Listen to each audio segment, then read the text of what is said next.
बदर को जगाना चाहता हूँ, मदीना में भी जाना चाहता हूँ। हमारे चैनल से जुड़ने के लिए YouTube पर निदान नेटवर्क को सब्सक्राइब करें। आप लोग जा रहे हैं, अच्छा पानी पीने जा रहे हैं, जाइए पी करके आ जाइए। माशाअल्लाह बड़े नेक बच्चे हैं। मैं ये नहीं कहता कि आप जलसे से जरूरत हो तो नहीं जाएं, लेकिन मैं ये जरूर कहता हूँ कि जब कोई खतीब खिताब करे तो बैठ करके थोड़ा सा कुछ तो दीन सीख करके जाएं।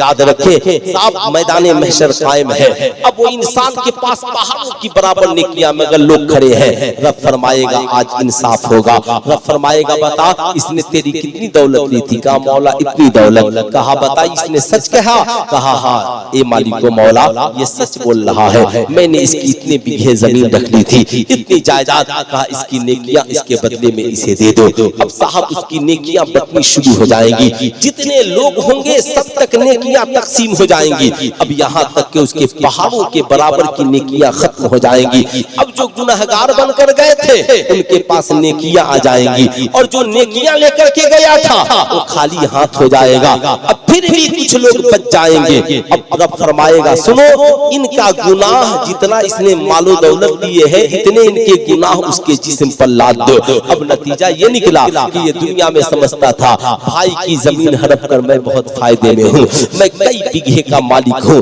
बहन का हिस्सा हड़प कर मैं बहुत बड़ा अमीर व कबीर हूँ, लेकिन मैदान महशर में साहब हाथ मलता रह जाएगा। इसकी नेकियां तकसीम हो जाएंगी, इसके सामने वाले जिसकी जमीन और जायदाद इसने ली थी इसकी नेकियां लेकर जन्नत में चले जाएंगे, और ये उनकी गुनाहों को लेकर जहन्नम में चला जाएगा।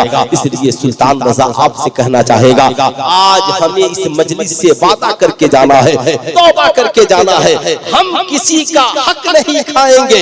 साहब याद रखिएगा अल्लाह रब्बुल इज्जत उस बंदे से राजी नहीं होता जो उसके किसी बंदे का दिल दुखा दे।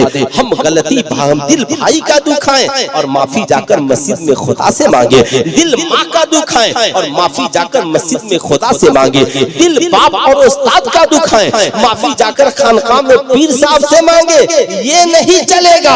आपने जिसका दिल दुखाया है माफी उससे मांगनी है, आपने जिसका हक खाया है साहब हक उसको वापस करनी है। ऐसा नहीं होगा कि 1 लाख भाई का खाया और ले जाकर मदरसे में 50,000 दे दिया, ऐसा नहीं चलेगा, बल्कि उस भाई को राजी करना होगा।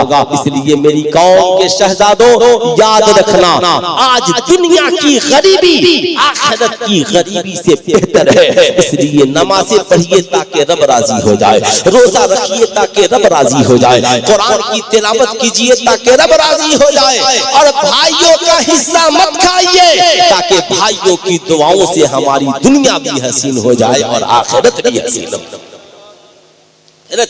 हो जाए। बोलिए ऐसा समाज होना चाहिए कि नहीं होना चाहिए? कितने लोग हैं आज के बाद कमाएंगे तो भाई का भी ख्याल रखेंगे? रसा हाथ उठाकर बताइए कितने लोग हैं?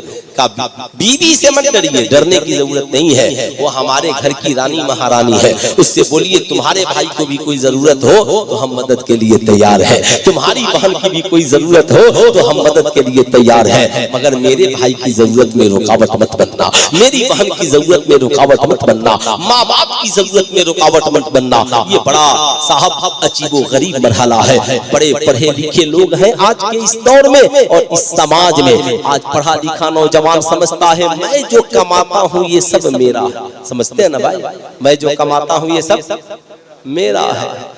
हमारी वीआईपी बीवियां ये भी बेचारी समझती हैं कि मेरा शौहर जो कमाता है वो सब मेरा है, इसमें किसी के का दाल नहीं गलेगा। अब शौहर जितना कमा करके लाया बेगम ने सब में ताला लगा दिया। अब साहब जिसे 5 रुपया मांगना हो बेगम से मांगे। मैं कहूंगा ना ये आपकी भूल है, ये आपकी नादानी है। आपने नबी के इखलाक का मुताला नहीं किया, आपने नबी के किरदार को नहीं पढ़ा,